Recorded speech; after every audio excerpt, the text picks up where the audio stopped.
This is Vince Miller. Thank you so much for joining me for this devotional. Today we're in Daniel chapter 2. I'm going to read verses 4 through 11. It reads, Then the Chaldeans said to the king in Aramaic, O king, live forever. Tell your servants a dream and we will show the interpretation. In other words, they want him to tell them the dream that he had, which he hasn't told them about. And the king answered and said to the Chaldeans, The word from me is firm. If you do not make known to me the dream and its interpretation, you shall be torn limb from limb, and your houses shall be laid in ruins. But if you show the dream and its interpretation, you shall receive from me gifts and rewards and great honor. Therefore, show me the dream and its interpretation. In other words, he ain't going to tell them anything about what has happened in his dream. He wants them to tell them both the dream and the interpretation. They answered a second time and said, Let the king tell his servants a dream, and we will show its interpretation. So they insist. And the king answered and said, I know with certainty that you're trying to gain time because you see that the word from me is firm. In other words, he's determined what he's determined.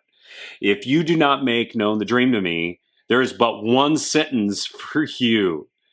You have agreed to speak lying and corrupt words before me till the times change. Therefore, tell me the dream, and I shall know that you can show me its interpretation. The Chaldeans answered the king and said, There is not a man on earth who can meet the king's demand, for no great and powerful king has asked such a thing of any magician or enchanter or Chaldean. The thing that the king asks is difficult, and no one can show it to the king except the gods whose dwelling is not with flesh. So the assumption here is that the king has foreseen this tremendous image that's troubled him, which could mean disaster for the kingdom. To get to the bottom of it, he gathers all the diviners and all the seers and all the magicians.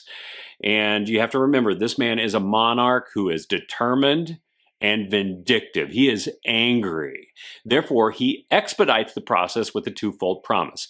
Either death by being pulled apart limb from limb and complete destruction of his house, or the guarantee of gifts and rewards and great honor for the man who can tell him two things: his dream and its meaning. And of course, the man who can tell him the dream is sure to be able to interpret it as well. Well, I believe when men are cornered like this, we do interesting things, don't we? When we get cornered by an impossible situation, we will do anything to relieve ourselves from the anxiety of that situation.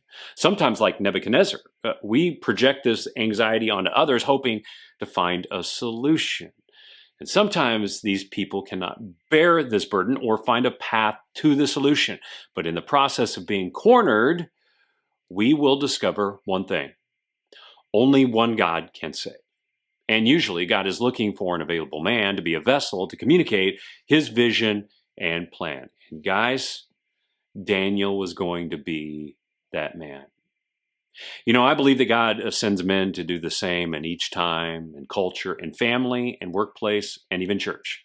Men who will be a vessel of his vision and his plan, not your vision and your plan, his vision and his plan. And right now, we need men to be available and perched for this moment in time. I mean, right now, I believe we need more men like this, men who are in touch with God, his word, and his vision for this time.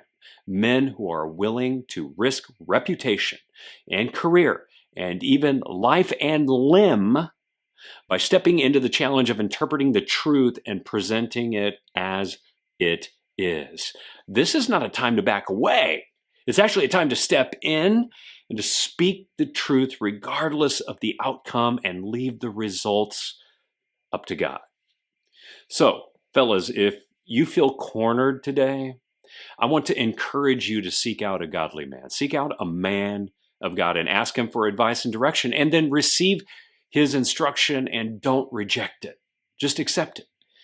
And if you are a man that God is going to use to speak the truth to someone today, well, then speak it and find the most loving and honest way to just say it to them. Do not hold back, as hard as it may be, for you might be the Daniel that God has appointed to them in this time today. Guys, I love you. Thanks for joining me. I pray this has blessed you. If it has, share it with someone else. And I'll see you right back here again tomorrow.